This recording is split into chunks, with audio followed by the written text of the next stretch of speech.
Martin Luther king তার একটি বিখ্যাত ডায়লগ আছে, I have a dream. Martin লুথারের আই হ্যাভ এ ড্রিমের উক্তি উল্লেখ করে বিএনপির ভারপ্রাপ্ত চেয়ারম্যান তারেক রহমান বলেছেন, আই হ্যাভ এ প্ল্যান। দেশকে গড়ে তুলতে পরিকল্পনা রয়েছে জানিয়ে তারেক রহমান বলেন, প্রত্যেক মানুষের সহযোগিতা তার প্রয়োজন। We have a plan. We have a plan for the people and for the country. ইনশাআল্লাহ আমরা সেই প্ল্যান বাস্তবায়ন করব। কিউব হোল্ডিংসের গল্পে সেই রেখাটি আঁকা হয়েছিল আজ থেকে 1 যুগ আগে। নকশাই আমাদের ভাষা। Cube holdings limited. বাংলাদেশ জাতীয়তাবাদী দলের একজন সদস্য হিসেবে আপনাদের সামনে আমি বলতে চাই, I have a plan for the people of my country, for my country.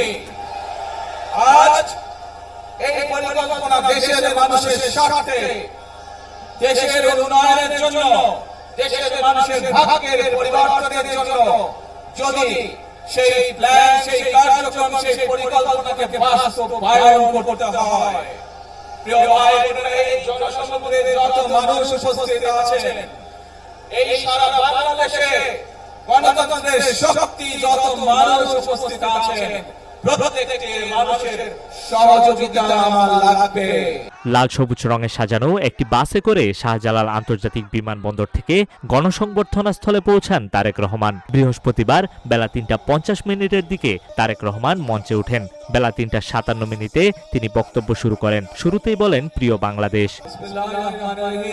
প্রিয় বাংলাদেশ। বক্তব্যে তারেক রহমান বলেন, ৭১-এ দেশের মানুষ যেমন স্বাধীনতা অর্জন করেছিল, ২০২৪ সালে তেমন সর্বস্তরের মানুষ সবাই মিলে এদেশের স্বাধীনতা ও সার্বভৌমত্বকে রক্ষা করেছিল। আজ বাংলাদেশের মানুষ কথা বলার অধিকার ফিরে পেতে চায়। তাদের গণতান্ত্রিক অধিকারকে ছিনিয়ে নিয়েছিল, কিন্তু তিনি আরও বলেন, বাংলাদেশের মানুষ চায় তাদের যোগ্যতা অনুযায়ী ন্যায্য অধিকার পেতে। এদেশের জনসংখ্যার অর্ধেক নারী, ৪ কোটি তরুণ, ৫ কোটি শিশু, ৪০ লক্ষ প্রতিবন্ধী, কয়েক কোটি কৃষক রয়েছেন। এদেশের প্রতিটি মানুষের একটি স্বপ্ন রয়েছে। আজ আমরা যদি একতাবদ্ধ হই, তাহলে আমরা এই দেশের কোটি মানুষের লক্ষ্য পূরণ করতে সক্ষম হব ইনশাল্লাহ।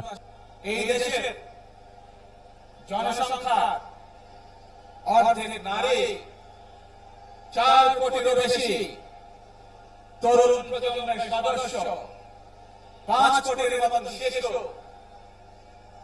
৪০ লক্ষের মতন প্রতিবন্ধী মানুষ রয়েছেন,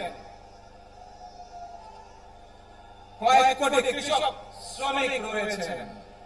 এই মানুষগুলোর একটি প্রত্যাশা আছে এই রাষ্ট্রের কাছে, এই মানুষগুলোর একটি আকাঙ্ক্ষা আছে এই দেশের কাছে।